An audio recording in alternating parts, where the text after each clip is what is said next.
Have you ever noticed when old friends start drifting apart?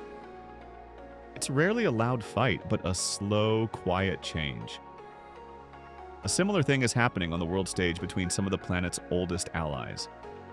It's a quiet divorce happening right under our noses, and it's not being driven by politics, but by something you probably have within arm's reach: the humble aluminum can. This is the story of how Canada is executing a massive $18 billion pivot away from its traditional partner, the United States, and building a powerful new alliance with the European Union. This isn't just about metal, it's about redrawing the map of global trade and power. By the end of this, you'll see how this one industry shift is a preview of a new economic reality for the entire Western world. For decades, the relationship was set in stone.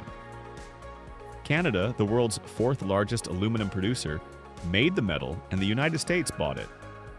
Nearly 80% of all Canadian aluminum journeyed south, forming the backbone of American industry.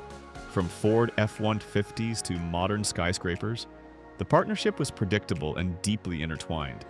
But while headlines focused on tariff disputes, Canada was quietly building a new economic pipeline across the Atlantic, directly to Europe. This wasn't a random deal, it was the start of a profound realignment, a strategic decision to untangle itself from a decades-long dependence on a single and increasingly unpredictable customer. This is one of those major global shifts that has massive consequences for all of us. If you find this kind of deep dive into the hidden forces shaping our world valuable, do me a quick favor and hit that like button. And consider sharing this video. It makes a huge difference. So the big question is, why now? Why would Europe, thousands of miles away, suddenly become the new premium destination for Canadian aluminum? The answer is two words: green aluminum. Canada has a secret weapon it's been cultivating for a century: its power grid. Over 90% of Canadian aluminum is smelted using clean, renewable hydroelectricity. The difference is staggering. Producing 1 ton of aluminum in China can release over 16 tons of CO2. In Canada, that same ton produces less than 2 tons. For years, this was a nice environmental talking point. Today, it's a golden ticket to the world's most lucrative markets. Here's where the story gets really interesting.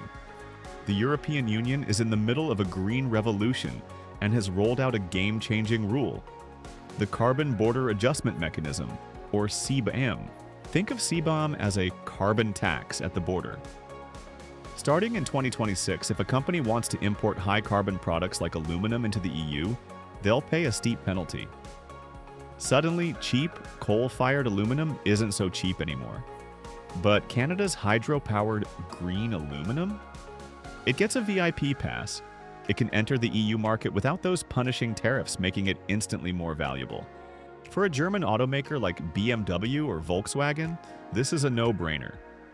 They can source clean Canadian aluminum, avoid the EU's carbon penalties, and build more sustainable cars. We're already seeing this happen, as shipments to Germany, the Netherlands, and Poland are all on the rise, laying the groundwork for future multi-billion-dollar contracts. But this isn't just about being environmentally friendly. There's a geopolitical edge to this story, a little bit of strategic revenge, you might say. For years, the United States used its position as Canada's #1 customer as leverage. Whenever trade disputes flared up, tariffs on Canadian aluminum were one of Washington's favorite weapons, like the 10% tariff reinstated in 2018 and 2020. This created a sense of deep vulnerability for Canada. Every time Washington used those tariffs, it unintentionally gave Ottawa another powerful reason to go find new, more reliable customers. And they found an eager one in the European Union, which was looking for not only a green supplier, but also a politically stable one. This brings up a fascinating point, and I'm genuinely curious to hear your take. Do you think the US tariffs ultimately backfired, pushing a key ally like Canada to diversify? Or do you think this shift was bound to happen anyway due to climate policies? Let me know your thoughts in the comments below. So, while Canada is building new bridges to Europe, what's happening back in the United States? The picture is more worrying than many realize. For Washington, this trend is a quiet alarm bell. Aluminum is a foundational pillar of a modern economy. It's in our power lines, buildings, and military hardware. And here's the kicker. At the exact moment Canada is redirecting its premium aluminum to Europe, the United States' own ability to produce it is shrinking. Over the last decade, U.S. smelter capacity has fallen by a staggering 15%, making the country more dependent on imports. If Canada continues to send its supply across the Atlantic, U.S. buyers will be left in a difficult position. They will have to pay higher prices to compete with European buyers or source dirtier aluminum from elsewhere, which may soon face its own environmental tariffs. It's a stark reminder that using trade tariffs as a weapon can have long-term, unintended consequences. In the global marketplace, loyalty has an expiration date, and Canada is showing it has other options. This aluminum story is a perfect snapshot of how our world is being rewired. For a generation, global trade was about finding the cheapest place to make something. Today, it's about two new things: security and sustainability. Countries are now prioritizing resilient supply chains with politically stable allies and aligning their economies with their climate goals. The EU's CBAM is just the beginning. The demand for green commodities is exploding, and analysts project the premium for low-carbon aluminum could reach $200 per ton. That's a built-in advantage for producers like Canada.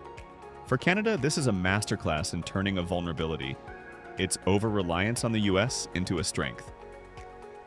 A decade ago, over 85% of its exports went to the US. Today, that number is on track to fall below 65% if these trends hold. The message is clear: adapt or get left behind. The trade routes of the 21st century will be drawn as much by carbon footprints as by shipping lanes. Canada's quiet pivot is still in its early days, but its direction is unmistakable. It's a bold move that has caught even its closest allies by surprise. For the first time in a long time, the United States is being forced to watch as its most trusted trading partner builds a future that isn't centered around them. Thank you so much for joining me. The connections between climate policy, geopolitics, and our economy are only going to get stronger, and understanding them is key to understanding the world of tomorrow. If you enjoyed this analysis and want more content that breaks down the major forces shaping our world, please make sure to like this video, subscribe to the channel, and be sure to ring that notification bell so you never miss an update. Thanks for watching.